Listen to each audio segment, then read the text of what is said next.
All right, football fans, week 3 is here, and you know what that means, guys. It's time for some power rankings, and this week has been a little different than previous weeks.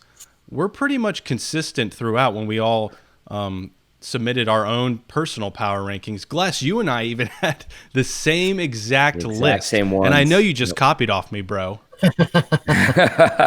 Well, the true story was I go on to pick and I just copy and paste the 1 through 8, and I was going to kind of configure them from there because the template was already made. Said, and why bother? Riley's on. I sat back and I looked at it and I was like, nope, that's pretty much what I was going to go with. There was no argument. Riley went 4-0 last week in his picks. I'm not going to change anything. He knows what he's talking about.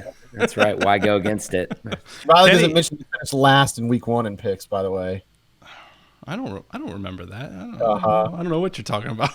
Yeah. Here we go. Kenny, yours weren't even that different from ours. I think you had just a couple that were shuffled like one spot maybe, but we were pretty consistent. Yep. I think teams are starting to settle in. We're starting to see who is the lead of the pack and then who is kind of trailing off. So let's go ahead and get started. And I think for number 8, you have to start with the team that hasn't scored an offensive touchdown all year, the Tampa Bay Vipers. Their quarterback position is just a complete mess. So I think they kind of fit right here in the 8 spot. What do you think, Kenny? Yeah, you just said it right there. All you need to say is they have not scored an offensive touchdown in the first 2 weeks of the season. Their defense has literally outscored their offense. Their defense has scored a touchdown with a pick 6 off of Brandon Silvers last week in Seattle. But offensively, they're just awful. They're bad. I mean, it doesn't matter who's been at quarterback, whether it was Aaron Murray in his horrendous game week 1, Taylor Cornelius and Quentin Flowers didn't look up to snuff last week against Seattle. And I don't think it really matters who they start moving forward at quarterback. I just don't think the quarterback for them is on the roster. It's elsewhere. And unfortunately, it's going to be a long, long season for Tampa Bay. Yeah, and it was interesting just watching them versus Seattle. The offense looked a little bit clunky. At least in the first week, they were driving big time down and getting in the red zone and not able to score. Last week, they just looked off on offense. I mean, nothing seemed to be clicking. They just didn't look in sync. A lot of that probably had to do with the rotating of the quarterbacks, not getting comfortable. Yep. You know, we covered it in a previous episode. You know, one quarterback had a quarterback rating, I think, of 44. The other one had one of 10. I mean, just kind of an ugly game offensively all the way around. But I will say the one saving grace is they do lead the XFL, I believe, in total defense. So they're able to stay in games. The problem is they can't score. Yeah, the defense is giving up some big plays, but they have been pretty stout most of the time. They just have to cut down on allowing those big plays. And then the running game has been pretty consistent as well. Davion Smith, Jacquez Patrick, they've actually been effective despite having the quarterback issues. But you're not going to win, especially in the XFL, if you can't score on offense from the quarterback position. You got to be able to throw the ball. You got to be able to at least balance it out a little bit. And I don't know if last week it was more so the weather or because Seattle struggled as well on offense, but Cornelius just clearly isn't ready for the stage of professional football. Quentin Flowers, I mean, we'll see what he's got. I'm sure he'll get his opportunity at some point if the other quarterbacks continue to struggle. And he's my X factor for Tampa, but I'm not sure that he's the guy you want dropping back 20 to 25 times a game and throwing the football. So I agree with you, Kenny. I think until they do something to address that quarterback situation, they're probably going to be staying in this bottom tier, which kind of sucks because I know how high we were on them in terms of their overall talent. I mean, the defense, like you said, Gless, first in total yards. They're doing good rushing the ball. They have playmakers on the outside. Just can't get them the ball. So until they fix that, they're going to be at the bottom. So let's go to number 7, a team that's also 0-2, the LA Wildcats. Now, we know in terms of drama, it's been surrounding this team basically all year, but I think with Josh Johnson coming back last week, there was a little bit more optimism coming out of that game versus Dallas than there was maybe going into it. Yeah, and I actually had LA. This was one of the differences we had in our power rankings. I had LA at 6 and New York at 7.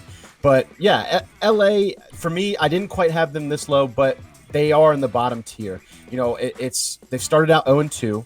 They're in a very competitive West division because Seattle looks decent and Dallas, I think, is for real. And obviously Houston is for real. So there's not a lot of wiggle room, and they've kind of lost that wiggle room the rest of the season. They have to pretty much win out or at least go, 6 out of their next 8 to really stay competitive in that division, in my opinion. So I think with Josh Johnson there, he's going to help right the ship. I just don't know if it's enough. Look at what some of the guys they've traded away. Rashad Ross, second most productive wide receiver in the XFL. Anthony Johnson, his first game after only being on the team for less than 24 hours, puts up a sack and a half, a bunch of tackles for loss. They've traded away a ton of talent. And to me, when you trade away that talent, you can only go in a league where talent is very paramount. You can only go so high on these power rankings. So that's why I had him as low as I did. Yeah, the other thing, too, is if you look at the defensive side of the ball, they've really struggled in 2 weeks. Obviously, week 1 against Houston, they gave up a ton of touchdowns. They gave up a ton of passing yards.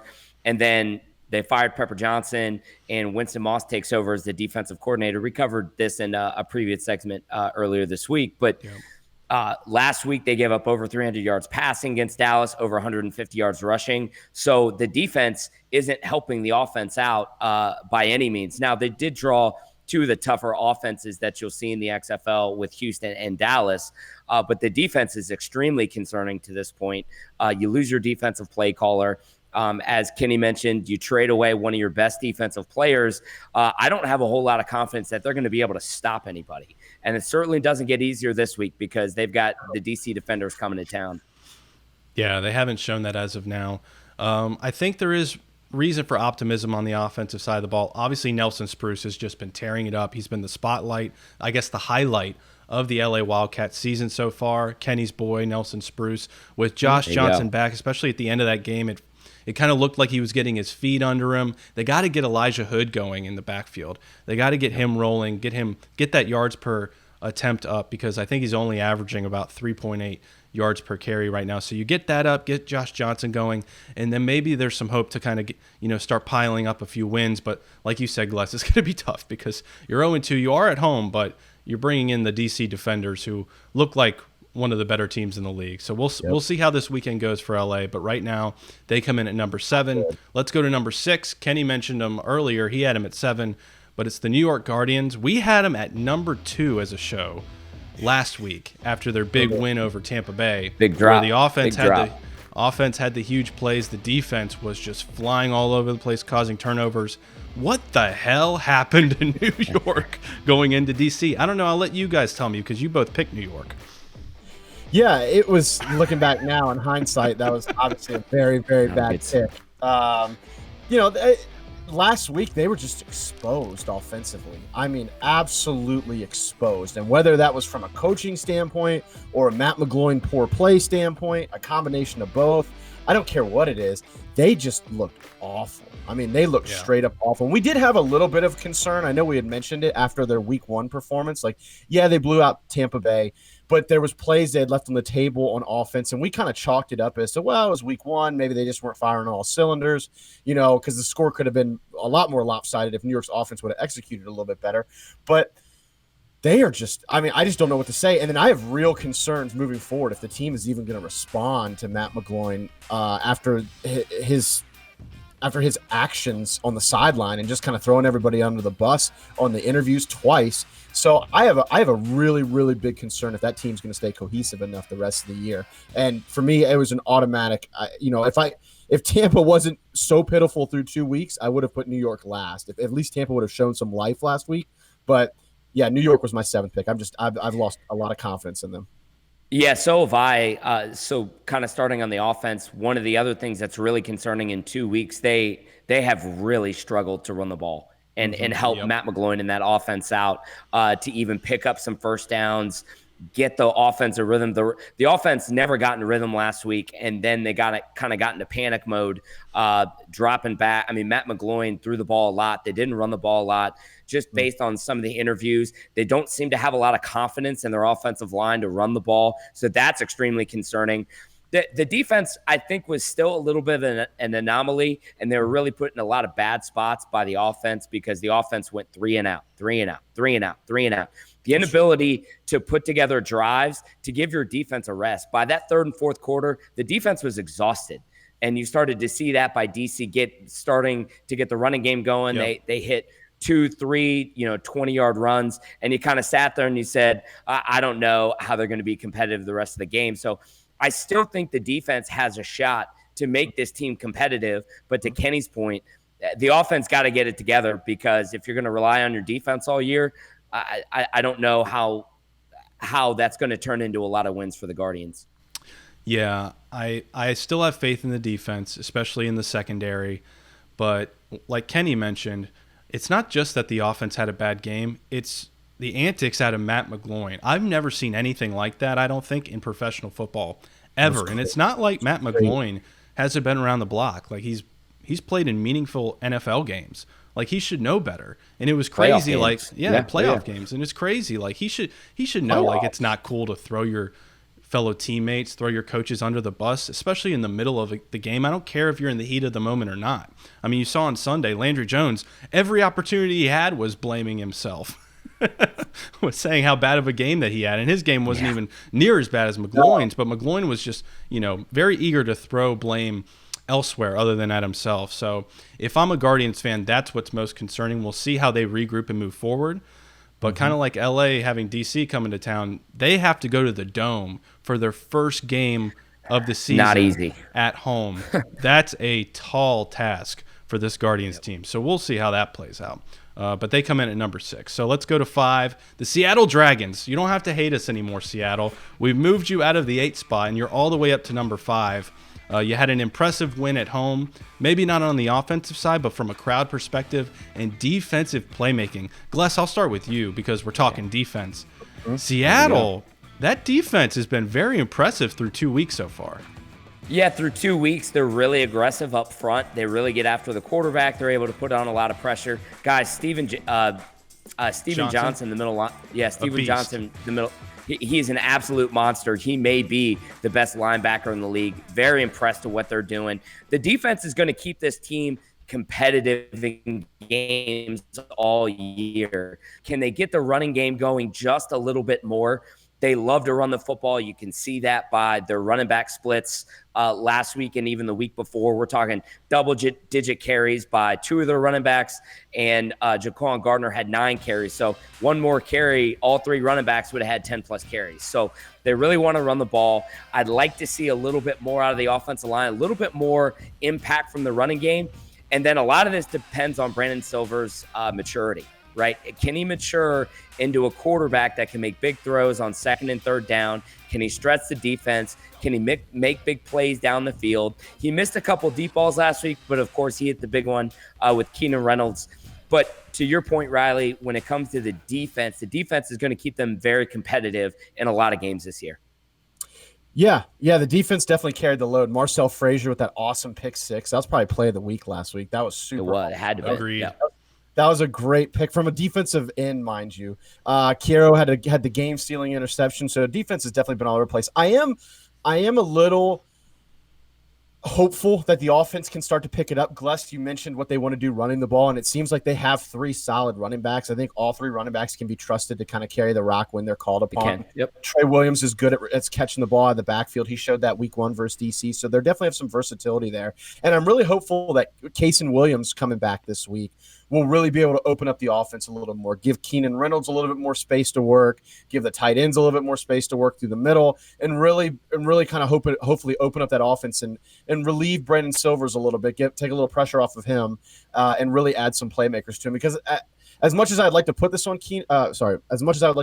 Brandon Silvers, Keenan Reynolds as a number 1 receiver is a tough draw as a quarterback. He's not necessarily your prototypical number 1. He did break free last week against Tampa, and Silvers did connect with him. But just having Casey Williams back, and you got to think they have some faith in Williams, because they traded S.J. Green to Tampa this week. So they traded the player they picked up from the CFL, the receiver, to Tampa for a corner. I wonder how much of that was Green not wanting to be in Seattle. Like, that's purely speculative, but he did play under Trustman when he was in the CFL. So I wonder if that had something to do with it, because they need playmakers on that team.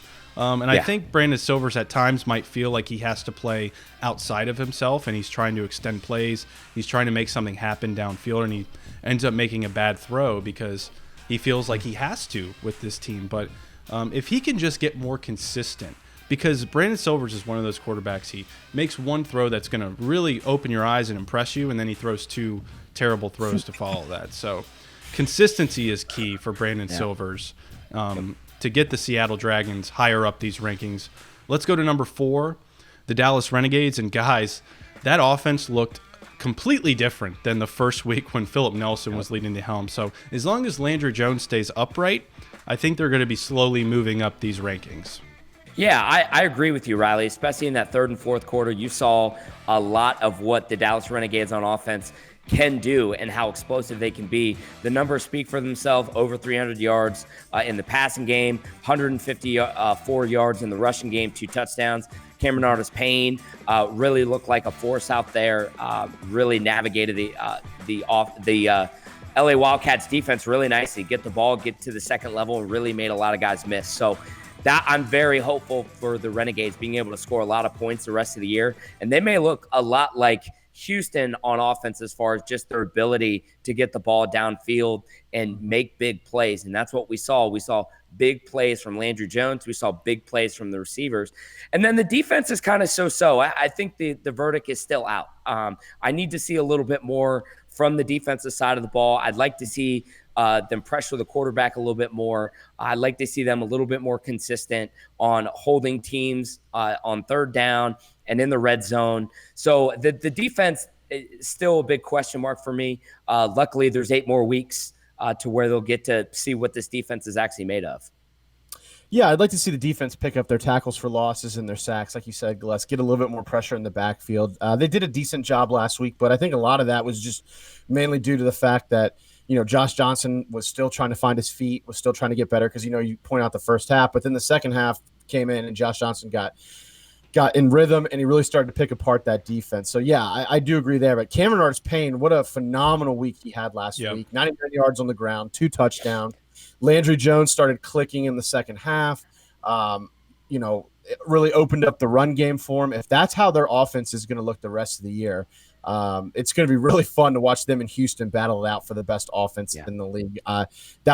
This was kind of what we talked about, though. Week 1, we kept saying, let's see how Landry performs. We got to see how Landry performs because, everybody's saying the talent seems to be there, but unfortunately they had Philip Nelson going week 1, so we really didn't have an idea of what they could do. And then we see week 2 really in the second half of what their ceiling could potentially look like. And if that's their ceiling, that's really, really good if you're a Dallas fan. Yeah, you stole my thunder, Kenny. I think aside from Landry Jones coming back and for him playing such a bad game as he claimed to have had, I know the 2 picks weren't great, but he's the first 300-yard thrower in the league, I believe. If that's your worst game of the year, it's not too bad. If you look at the stats through 2 weeks, he's the fifth leading passing yardage leader right now. He's 5th in passing yardage after he's only played 1 game. But besides him coming back, like you mentioned, getting Artis-Payne going and Dunbar both averaged over 7 yards per carry. That is impressive. Key for this team. Keeping that balance and keeping defenses honest. That's really going to allow Landry Jones to throw for those 300, 350-yard games and really exploit the defense because they have one of the most talented backfields in the league. Dunbar had 42 yards rushing. I believe he had another 30 to 40 yards out of the backfield catching the ball. He was becoming that X factor that we had talked about in the past. And then you pair him up with Cameron Artis-Payne, who 14 carries, 99 yards, 7.1 yards average. Yeah. That's what you're looking for if you're a Dallas Renegades fan. So, like you guys mentioned, the offense is encouraging. It looks like it's going in the right direction. And the other thing about that too, Cameron Artis-Payne, about that 99 yards in those carries, what you saw were big plays in the run game, right? They weren't like constant 6-yard carries. You saw some big plays, especially on both touchdown runs. I mean, those are pro football runs. I mean, that's what NFL running backs do. And he certainly looked like that in that second half. So let's move on to number 3. Number 3 has been a very impressive team, despite them losing last week to the Houston Roughnecks, the St. Louis BATTLEHAWKS, guys.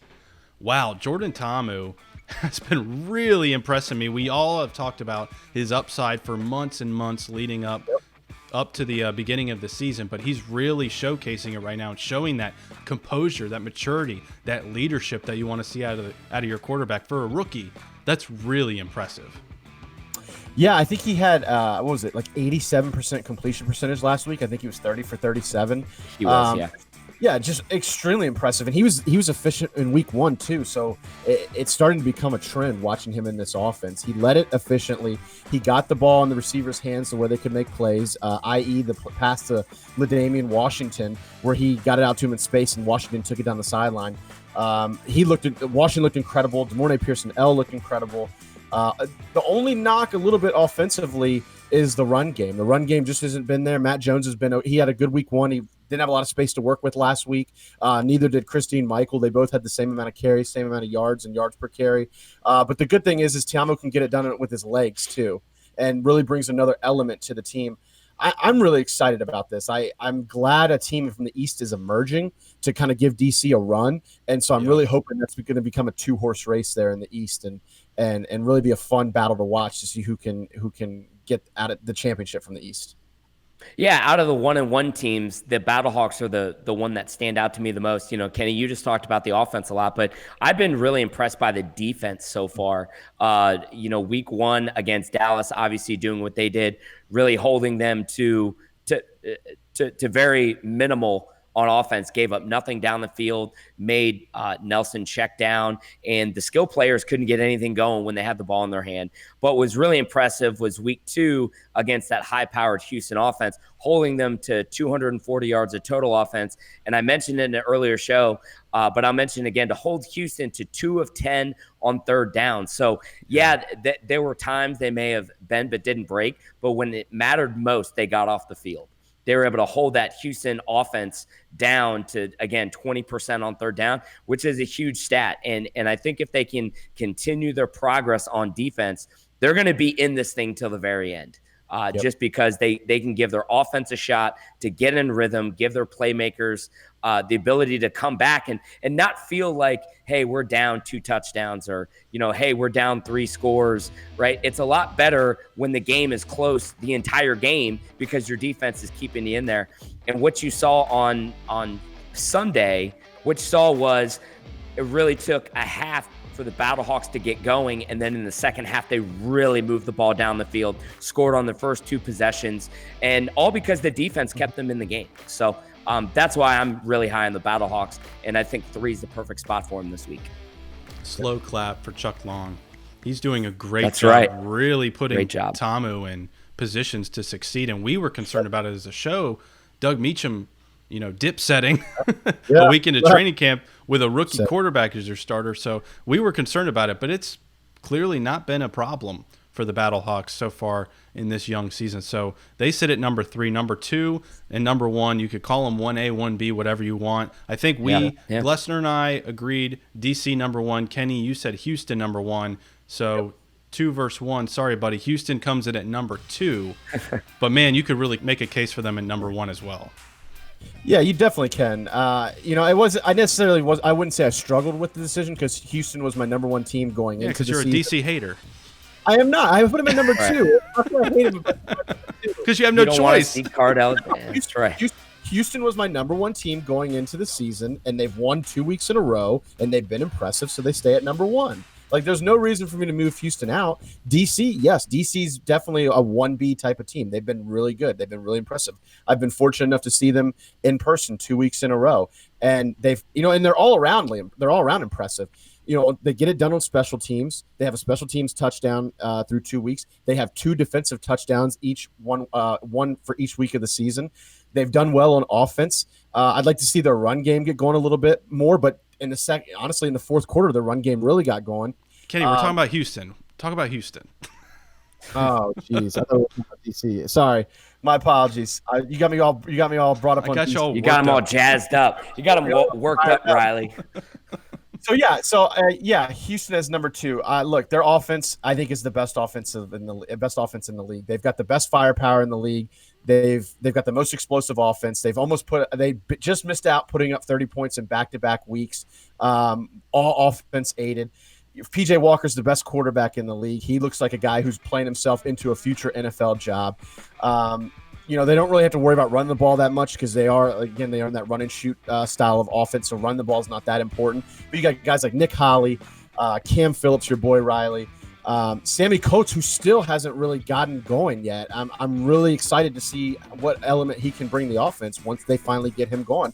And the defense has played well. The defense has played just like we expected them to. We kind of had them as a middle to kind of slightly higher middle tier in the league, and that's where they need to be with this offense. If they can be a top 3 or 4 defense, that team's going to win a lot more than they lose, because that offense is going to score a lot more points than they give up. Yeah, Kenny, to go off your point about the defense, I haven't looked at it in a long time, but if you look at June Jones's past history when he was at Hawaii, SMU, even his time in the pros, running the run and shoot, scoring a lot of points, he's never really had a defense, right? So you mix a higher power offense with a defense that can hold the other offense to field goals at the max or at the minimum, get off the field, get teams to 3 and out. And games are going to get away from teams very quickly when they play Houston. Reilly, to your point, 1A, 1B, it was hard for me to choose between these two. I'll say for what I want to say about DC when we cover them. But the only reason I put Houston here was last week, it was a really tough game. The defense didn't play as well as they did in week 1. Still played relatively okay. They held the BattleHawks off on that late charge. What's to say about the offense? I mean, they're extremely productive. They score touchdowns, guys. They don't settle for field goals. They score touchdowns. They score in the red zone, and they score with big plays. So for me, their offense it's terrifying. It's hard to game plan against. But the reason I had them at 2 was the defense didn't perform as well as they did in week 1. They're a very opportunistic defense. And when you pair that up with an offense that makes you pay for mistakes with touchdowns, that's a recipe for a championship team. And Kenny, I was debating on having them as my number 1 team because they did beat St. Louis, who we have as number 3. And for DC, they've beaten teams that are in the lower half of our power rankings. But I think, just like you have had Houston as your number 1 team throughout this, have had DC as my number 1 team. So that's where they stay, the DC Defenders. Gless, I know that you and I talked about this in our last segment that we did a couple days ago, but they're the most complete team in the league, offensively, defensively, and special teams. They're scoring in all 3 phases. So right now it looks like DC has the most complete team in the XFL.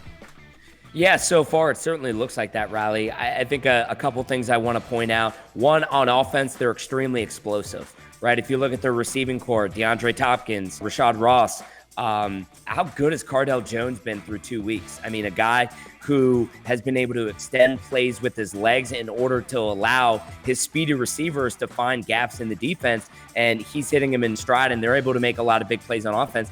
And then on defense, 4 interceptions through 2 games, 10 tackles for loss in 2 games. That stat's kind of wild, right? I mean, so they're extremely productive on defense and really disruptive and disrupting all of the offense. And some of that had to do with some of Matt McGloin and some of Seattle's faults, but I'm going to kind of chalk that up to the defenders' defense being extremely talented. So I think a mix of the offense and mix of the defense. And the other thing, their safeties are legit, man. Raheem Moore, Matt Elam, those guys may be the best. They may be the best safety tandem in the league. Yeah, their defense has been a lot of fun to watch. I've really enjoyed seeing that in person because they are on you all like white on rice. I mean, they're all over the field. They make plays. Tarpley's the beast. Scooby Wright looked good. Scooby Wright popped what's his name in the mouth last week and had him fumble the ball. Was it Darius Victor? It was Darius Victor, yeah. They knocked him out of the game. Jameer Thurman at linebacker had the pick 6, immediately came back on the kickoff and just truck stick somebody. I mean, they have some legit linebackers on that team. They do. Yeah, their defense is unreal. And then you have the landlord in on that. So now you've got Anthony Johnson in there who's scary, man. It's a scary defense. By the way, how fun is it that we get our first revenge game in week 3 with DC and LA? You have Rashad Ross and Anthony Johnson going back to LA to exact a little bit of revenge against their former team. I love it. It's going to be so much fun to watch. It's like they're plucking all the talent from LA, and now they're going to go back and beat them with the Yeah. We'll see how it goes, but if things keep trending the way they're trending, it could get ugly. out in Los Angeles. So what say you, XFL fans? Here, you've seen our list. We want to see your list. So in the comment section below, do you agree? Do you disagree? Put your power rankings in the comment section below. We'll see how the games play out this week, but I think all three of us were very consistent with our power rankings, so I'm curious to see if yours are consistent with ours. So comment below, follow us at XFL Chalk Talk on Facebook, Twitter, Instagram, and YouTube. Subscribe and hit that notification bell so you get all of our latest content when it's posted. What's up, football fans? This is Coach Gless. Want to know how to listen to all of our segments on the go? You can subscribe to Apple Podcasts, Spotify, Google Play, and iHeartRadio. Subscribe on your favorite podcast platform today. Don't forget to rate us and give us that 5-star review.